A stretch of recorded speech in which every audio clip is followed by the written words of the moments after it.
Hey there, fantasy fans!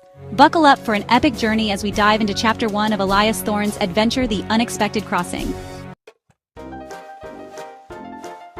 Elias Thorne lived a simple life. He was a carpenter in the quiet village of Oakhaven. His days were filled with the scent of sawdust and the rhythm of hammer blows. A devout Christian, I found solace in my faith. I attended church every Sunday, offering prayers of thanks for my peaceful, if ordinary, existence.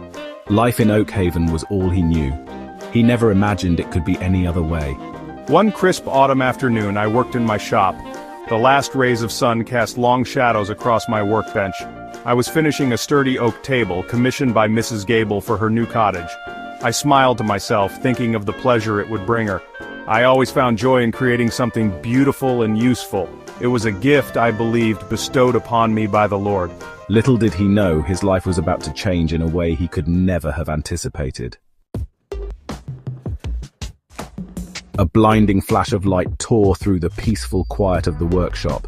Elias dropped his tools, startled. It was like nothing he had ever seen before. The light pulsed, bathing everything in an ethereal glow. It seemed to emanate from the old wooden cross hanging above my workbench. A gift from my father, it had always been a source of comfort. Now, it was the epicenter of this inexplicable event. Fear gripped Elias's heart. The light intensified, swirling around him like a whirlwind. He closed his eyes, shielding them instinctively. A low hum vibrated through the air, resonating deep within his bones. He felt himself being lifted, pulled upward by an unseen force. Dizziness washed over him, followed by a strange sense of weightlessness. Then everything went black. When I finally opened my eyes, I knew I was far from Oakhaven. Gone was the familiar warmth of his workshop. Elias found himself in a dense forest. Towering trees, unlike any he'd ever encountered, reached for the sky. Their leaves shimmered with an otherworldly luminescence. Strange, exotic flowers carpeted the forest floor, glowing with an internal light.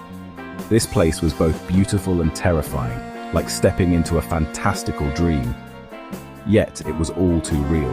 My heart pounded in my chest. Panic welled up inside me. Where was I? How did I get here? My mind raced, trying to make sense of the impossible. I called out, "Hello? Can anyone hear me?" But there was no reply, only the rustling of leaves in the gentle breeze. I was utterly alone, lost in a world that felt both magical and menacing. Fear threatened to consume Elias, but he clung to his faith like a lifeline. He knelt on the soft moss, his head bowed.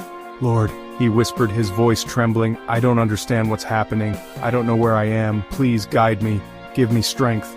The words, familiar and comforting, calmed the storm within him. His faith had always been his anchor. Now, in this strange and wondrous place, it was more important than ever. He rose to his feet, a newfound determination settling in his heart. He would face this unknown world with the same faith that had guided him through his life in Oakhaven. He would trust that the Lord had a plan for him, even here. He started walking, pushing through the undergrowth, his eyes scanning his surroundings. Each rustle of leaves, each chirp of an unseen creature sent a shiver down his spine. But he pressed on, his faith his compass in this uncharted territory. The forest seemed to stretch on forever.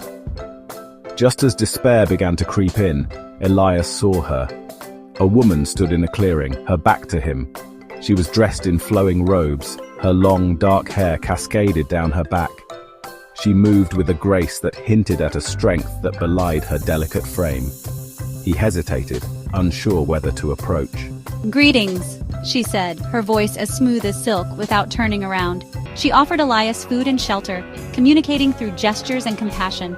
Elias learned that this was a world of cultivation, where people harnessed internal energy to achieve extraordinary abilities. Join me in the next chapter to see how Elias navigates this mystical world and discovers his own hidden potential.